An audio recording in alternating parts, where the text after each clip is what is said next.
పాలమూరు రంగారెడ్డి ఎత్తిపోతల పథకంతో సమానం కాదు. ఒక్క పాలమూరు రంగారెడ్డి ఎత్తిపోతల పథకమే 90 టీఎంసీల నీళ్లు.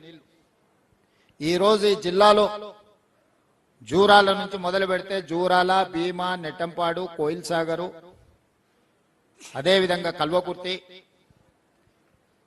మిగతా ప్రాజెక్టులన్నీ కట్టి పాలమూరు రంగారెడ్డిని పూర్తి చేస్తే ఈ జిల్లాకు దాదాపుగా 26 లక్షల ఎకరాల ఆయకట్టు ఇవ్వడానికి అవకాశం ఉండే.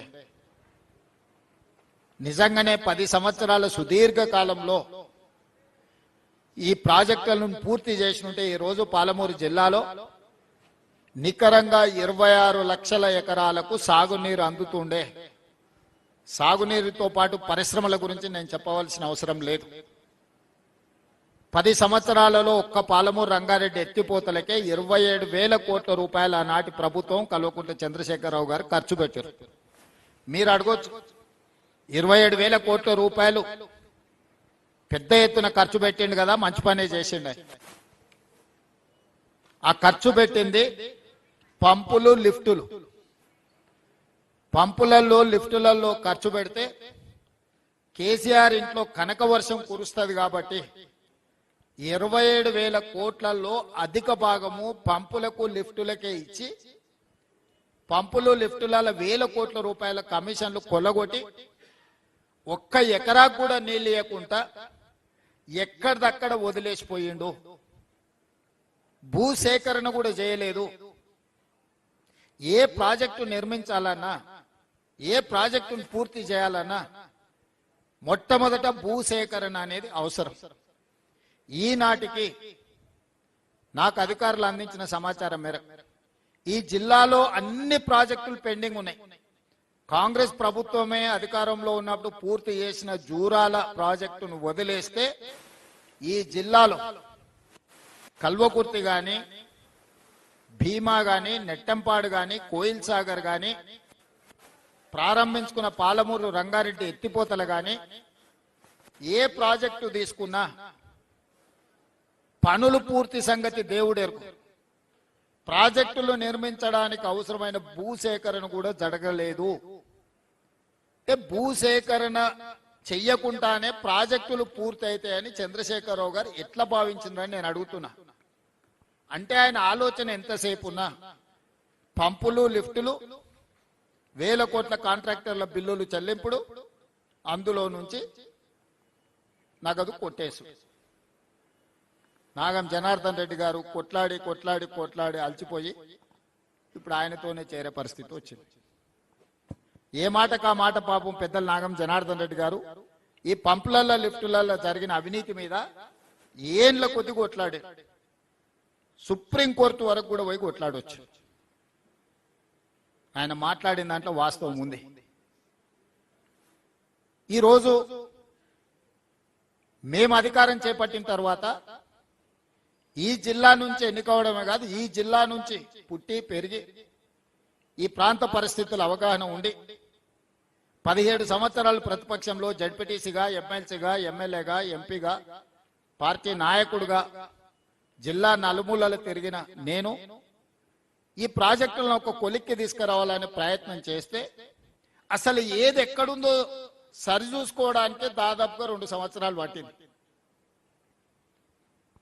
ఈరోజు వాటన్నిటిని కొలిక్కి తెచ్చి ముందుకు తీసుకెళ్దామంటే ఓహో పని చేసేటట్టే ఉన్నాడు, ఇదో కొలిక్కి వచ్చేటట్టే ఉంది కాబట్టి మేమేదో కార్యాచరణ తీసుకుంటాం, రాజకీయ కార్యాచరణ తీసుకుంటాం అని వాళ్ళు బయలుదేరారు.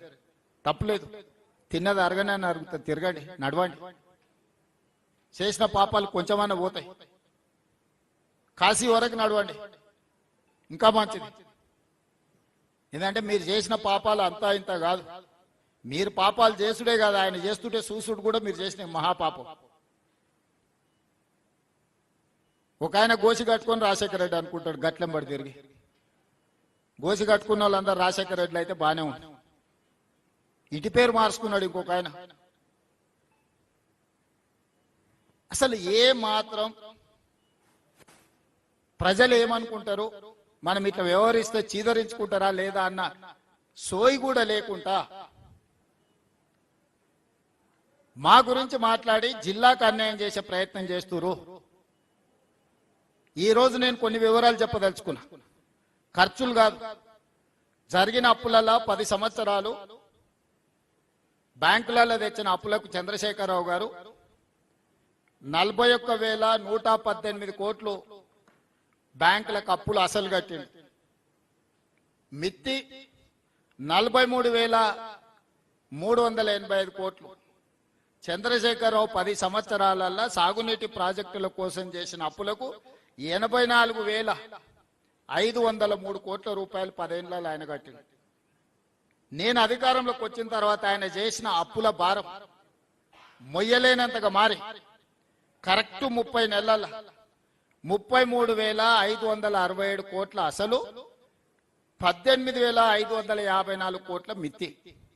30 నెలల చంద్రశేఖరరావు చేసిన పాపాల బైరోడు నాకు అందించిన ఈ అప్పు 52,120 కోట్లు ఈ నెలకు కట్టిన నేను. మీడియా మిత్రులు రాసుకోవాలి. 30 నెలల చంద్రశేఖరరావు చేసిన అప్పులకు తప్పులకు ఓన్లీ సాగునీటి ప్రాజెక్టులకు నేను చెప్పేది 52,121 కోటి రూపాయలు ఆయన చేసిన అప్పులకు తప్పులకు అసలు మిత్తి కలిపి 52,121 కోటి రూపాయలు నేను చెల్లించిన. ఇక నేను పనులకి 30 నెలల్లో చెల్లించింది ఎంత అంటే 22,000 కోట్ల రూపాయలు. 52,000 కోట్ల రూపాయలు ఆయన చేసిన అప్పులకు నేను వడ్డీలు అసలు మిత్తి కడితే నేను మొత్తం రాష్ట్రంలో జరిగిన ప్రాజెక్టులకంతా నేను చెల్లించింది కాంట్రాక్టర్లకు 30 నెలల 22,000 కోట్లు. 22,000 కోట్లు రాష్ట్రం మొత్తం చెల్లిస్తే ఒక్క పాలమూరు జిల్లాలోనే 8,000 కోట్ల రూపాయలు దాదాపుగా. అంటే పాలమూరు జిల్లాకు నేను అధికంగా నిధులు ఇచ్చినట్ట, పాలమూరు జిల్లాకు అన్యాయం చేసినట్ట. ఇప్పటికీ జిల్లాల ప్రాజెక్టులు పూర్తి చేయాలంటే 4,000 ఎకరాల భూసేకరణ చేయాలి. భూసేకరణ చేయకుండా కాంట్రాక్టర్లకు ఎన్ని పైసలు ఇచ్చినా, కాలువ 5 కిలోమీటర్లు తొలవాలంటే 1 కిలోమీటరు భూసేకరణ చేసి మళ్ళీ 1/2 కిలోమీటర్ వదిలి మళ్ళీ 1/2 కిలోమీటరు భూసేకరణ చేసి మళ్ళీ 1/2 కిలోమీటర్ వదిలితే నీళ్లు వారుతాయా?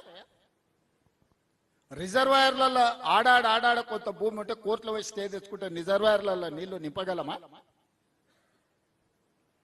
ఈరోజు కాల్వలకు మెయిన్ లైన్ కెనాల్స్ కి నువ్వు భూసేకరణ చేయలేదు. రిజర్వాయర్ల సమస్యలు అట్లనే ఉన్నాయి. ఉదండాపూర్లో R&R సమస్య ఉంటే నిన్నమన్న మీకు తెలుసు కదా, R&R సమస్యను ఈరోజు ఆ సమస్యను పరిష్కరించుకునే ప్రయత్నం చేస్తున్నాం. ఇవి ఏవి చేయకుండా, భూసేకరణ చేయకుండా, లేకపోతే R&R ప్యాకేజీలు ఇవ్వకుండా రిజర్వాయర్లలో నీళ్లు నింపగలమా? అందుకే ఈరోజు ఆ సమస్యలన్నిటినీ సంపూర్ణమైన అవగాహన చేసుకొని రాబోయే 2 ఏళ్లలో మాక్సిమం ఈ జిల్లాలో ఉండే పనులన్నిటిని పూర్తి చేయాలని ఈరోజు కంకణం కట్టుకొని మేమందరం క్షేత్రస్థాయిలో పర్యటన చేసి కార్యాచరణ